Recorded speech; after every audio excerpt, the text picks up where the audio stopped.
Yeah, well, I am Robert P. Jones. I am the president and founder at the Public Religion Research Institute. We go by PRRI. You may see us in the media that way. And we are a nonprofit, nonpartisan organization conducting research at the intersection of religion, culture, and politics.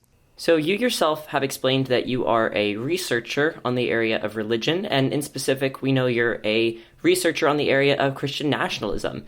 You hosted an event yesterday at WRHU University on this very topic, but would you start by offering context as to what Christian nationalism is and how it plays a role here in society? Sure. Well, just to put it in vernacular terms, it's a very old idea, and it really boils down simply to the idea that this country, the United States, is and should be a Christian nation, right? So it's really that simple. Now, I'm a sociologist, so we have to measure that somehow, and we have to do it a little more precisely than just a generic definition. So in the social sciences, there's actually been a lot of methodology developed to measure this. We basically use 4 or 5 questions that are questions like, do you agree or disagree that the U.S. should declare itself a Christian nation? U.S. laws should be based on the Bible. To be truly American, you must be Christian, like those kinds of questions. And then we kind of build a composite index of those questions and then measure how many Americans completely agree with like all of those questions, others who may agree but not so strongly, then those who disagree but not so strongly, and then those who reject all of them.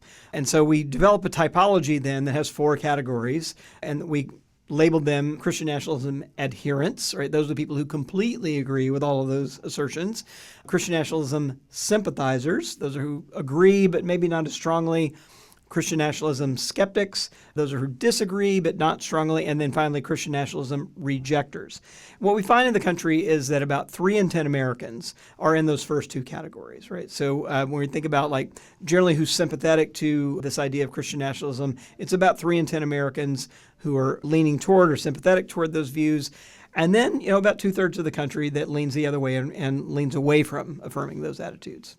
What is the role that Christian nationalism plays in an election year? Are there specific policies or parties that Christian nationalism tends to focus on?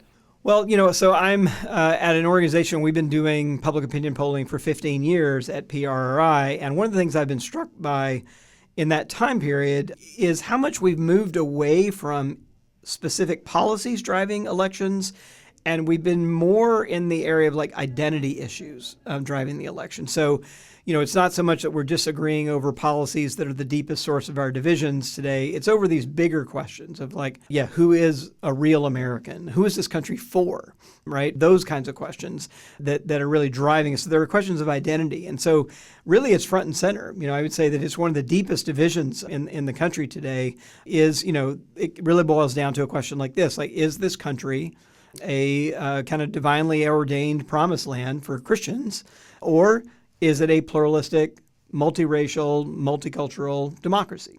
And really the fights in many ways are around those 2 fundamental questions. Now, when it comes to those fundamental questions, it does manifest in some ways through some policy platforms like abortion and LGBTQ rights, to name a couple. We have discussions on abortion before here on the Morning Wake-Up Call, but could you speak to the role that Christian nationalism and its adherents plays on those platforms in general? Well, here's what's interesting about those two issues, which I think, again, if you roll the clock back 20 years, people were talking about those as the kind of culture war issues, right? The kind of big dividing lines in the country.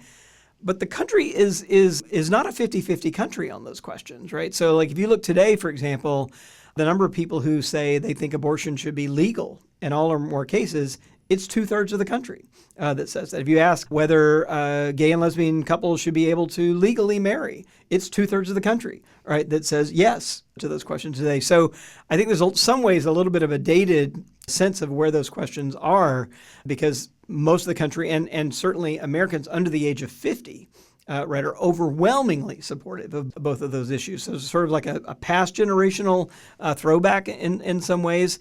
Now, where it connects up is that this kind of Christian nationalist view does have a kind of nostalgia to it, right? It's a kind of throwback mentality. So it is a kind of rewind the clock, take us back to a kind of 1950s America, and where there were kind of these more hierarchical gender roles, right? There were only 2 categories of gender. There were men and there were women, and there was a hierarchy, and men were over women, right? That kind of a worldview, and And it's before Roe versus Wade, right? So it's, where abortion is not guaranteed by the Constitution. It is no longer today, but we had that 50-year period where it was, right? And so I think it is about, there's a kind of nostalgia kind of to go back to this more hierarchical view of gender, this more hierarchical view of kind of family structures, and really patriarchy, right, is the only other way to say it, that's wrapped up in this Christian nationalist worldview. This idea of nostalgia and going back to a better time relates a lot to Donald Trump's platform of making America great again.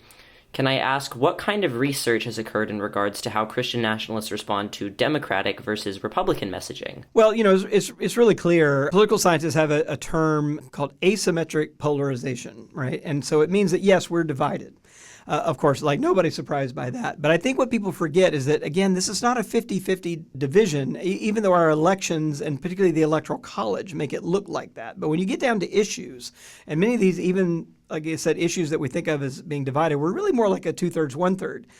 Country on many of these issues. And so it plays out very differently. So, for example, on that Christian nationalism measure, I said that, it's about 30% of the country that supports that. But if you look at, there's only two big demographic groups among whom a majority support Christian nationalism, and they are Republicans and white evangelical Protestants, right, in the religious realm. So that's pretty much it, right? Democrats are very, very low, on like single digits low, on supporting Christian nationalism. So it's like a 40-point gap between the two political parties here. And typically on these issues, Republicans are further away from the center than Democrats are from the center, right? So that's the asymmetry part of this question. This idea of running on losing policy platforms like abortion, for example, seems very, very poignant to me. What are some issues that you see Christian nationalists focusing on this election cycle?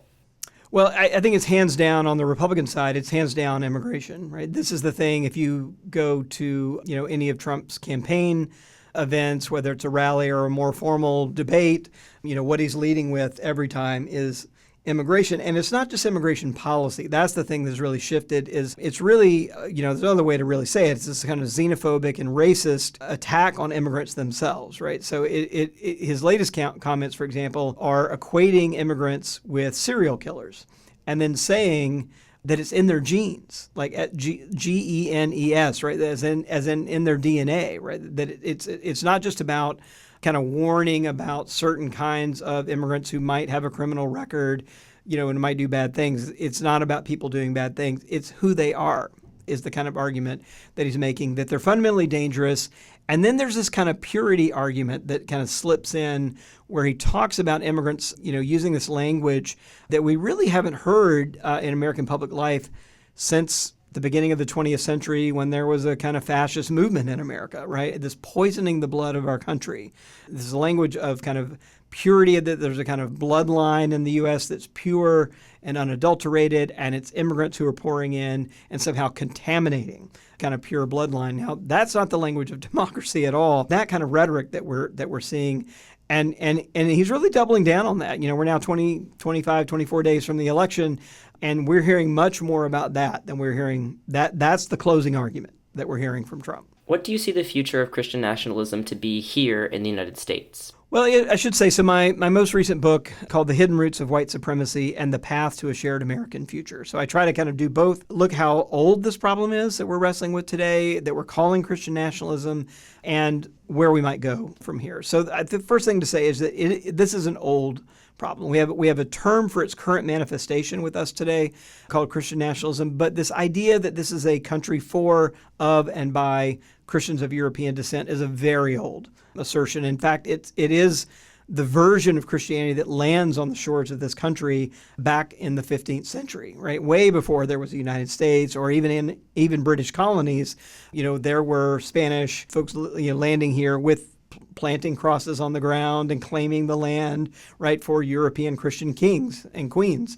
So that's very, very old. And then we had this kind of, democracy where we have a constitution and other kinds of things that form the foundation of the country. But that older kind of cultural claim has always been intertwined, has come along for the ride now, and we've kind of kicked the can down the road in many ways. And I do think it's the changing face of the country that has brought this back to the fore now. And, what I'm hoping, I think, is that what we're experiencing is something like, a death rattle, like the last stand, the last, coughs of, this old claim that's always been incompatible with democracy. But I think we can see it with clearer eyes than we have before because of who we are as a country today. And that there is a kind of, now what it may in fact be quite scary, quite angry and violent, right, in its current manifestations. But I am hopeful that it is a kind of last gasp of this worldview, and that the demographics are only moving one direction. And if we're going to survive as a country, there's really only one direction to go, and that is to embrace the kind of multicultural, multiracial, multi-religious vision of a democratic society.